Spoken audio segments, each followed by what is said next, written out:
அப்சாசன் last 3 டேஸாக social media எல்லா இடத்துலையுமே இந்த மூவி போயிட்டுருக்குங்க. எனக்கு பேய் படம் பிடிக்கும். பேய் படம் பிடிக்காதவங்க யாருங்க இருக்கா? ஸோ பேய் படம் எல்லாருக்கும் பிடிக்கிற மாதிரி எனக்கும் பிடிக்கும். ஆனால் இந்த மூவியை பற்றி சோசியல் மீடியாவில் பயங்கரமாக ஐபி ஏற்றுறாங்க.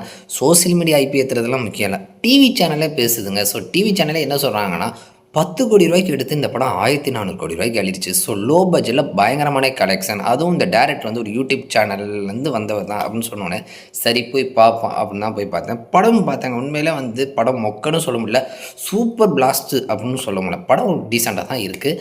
ஸோ இந்த மூவி ஆரர் மூவிலாம் கிடையாது, ஒரு சைக்காலஜிக் த்ரில்லர் மூவினோட சொல்லலாம். இந்த ஆரர் பேக்ரவுண்ட், இந்த ஜம்ப் கட்டு இந்த மாதிரி இருக்கிறனால கூட ஆரர் மூவின்னு சொல்லியிருக்கலாம்.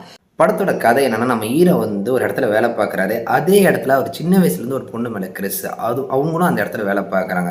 ஸோ இந்த நேரத்தில் ஹீரோ வந்து லவ்வை சொல்லலாம்னு நினைக்கும்போதெல்லாம் சொல்ல முடியாமல் கஷ்டப்படுறாரு. இதே நேரத்தில் அவர் சூப்பர் மார்க்கெட் போகிறாரு. போகிற இடத்துல ஒரு ஆப்ஜெக்ட் கிடைக்குது.